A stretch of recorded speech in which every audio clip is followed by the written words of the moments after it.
চাকরি অনুযায়ী কি সিভি বদলানো জরুরি? উত্তর হচ্ছে হ্যাঁ, কিন্তু আমরা কেউ করি না এটা। মানে আমি প্রচুর ইন্টারভিউ নিয়ে থাকি এবং আমার প্রতি মানে ফেসবুকের সমস্ত কমেন্ট বক্সে একটা কথাই থাকে, আপনার কাছে যাওয়া হয় ঠিক আছে, কিন্তু আপনি এমন করা ইন্টারভিউ নেন চাকরিটা পাওয়া যায়। উত্তর হচ্ছে ঠিক। কারণ দেখো, আমি করা ইন্টারভিউ থেকেও যেটা দেখি যে মানুষের সিরিয়াসনেসটা, আমি কিন্তু কত মার্কস পেয়েছে, 38 কেন 42 কেন এটা দেখি না। আমি যেটা দেখার চেষ্টা করি সেটা হচ্ছে যে আমার এই চুটকি পুটকি এডুকেশন ইনস্টিটিউশনে করার জন্য সে একটু একটু খেটেছে কিনা, ব্যাস, আর কিচ্ছু না। তো সেটা যদি সে না খাটেন মানে তাহলে কিন্তু ব্যাপারটা দাঁড়ায় না। প্রত্যেকটা সিভির সঙ্গে একটা কভার লেটার প্রয়োজনীয়।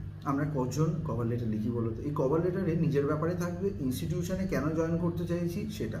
প্রত্যেকবার যারা সিভি পাল্টাতে পারছো না, স্যার অত খাটতে পারবো না, আমি তো পাড়ার দাদাকে দিয়ে লিখিয়েছি, ওই টাইপ করে দিয়েছি, আমার পক্ষে সম্ভব না, আপনি তো ভিডিওতে বলে দিলেন তত্তর করে, অত কে খাটবে? আমি একটাই প্রিন্ট আউট করবো, বাকিগুলো জেরক্স করে নেবো, মানছি। যাদের এটা সম্ভব না তারা এইভাবে করো।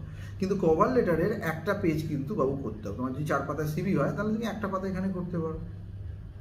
এই কভার লেটারটা আমি বলে দিচ্ছি পুরো প্যাটার্নটাই চেঞ্জ করে দেয়। বড় বড় চাকরিতে কী হয় জানি না, কিন্তু আমাদের মতন সাধারণ মানুষেরা কিন্তু এগুলোকে একটু সিরিয়াসলি পড়ে যে হ্যাঁ আমার জন্য একটু তো খেটেছে।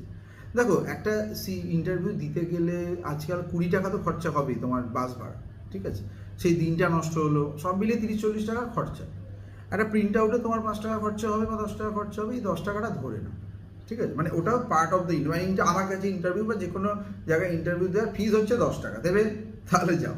তো তাতে কি হবে যে হয়তো সিভির খাটনিটা খাটলে না, কিন্তু ওই একটা লেখা লিখে নিলে, না লিখতে পারো চ্যাট জিপিটি দিয়ে লেখাও, কোনো অসুবিধা নেই, কিন্তু ওই এক্সট্রা খাটনিটা চেঞ্জেস এভরিথিং।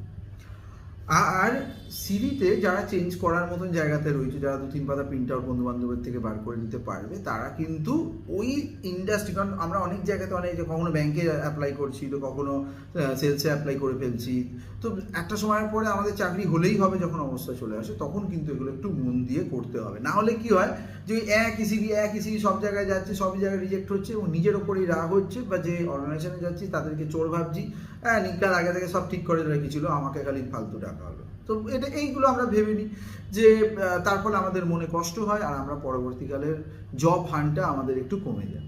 এগুলো তাদের জন্য বলছি যাদের অনেকগুলো চাকরি খোঁজা হয়েছে, পাচ্ছ না, বা শুরু করেছো কিন্তু মনের মতন হচ্ছে না, তাদের জন্য। যারা ভাই হাইফাই বিশাল বড় বড় জায়গা থেকে পড়েছো তাদের জন্য নয়, তারা পেয়েই যাবে হয়তো, কিন্তু যারা আমার ভাই বোনেরা রয়েছে যারা পাচ্ছ না, তাদের জন্য এটা বললাম। একটু করে দেখো, অবশ্যই একটু এক্সট্রা খাটনি খাটো, হতে বাধ্য।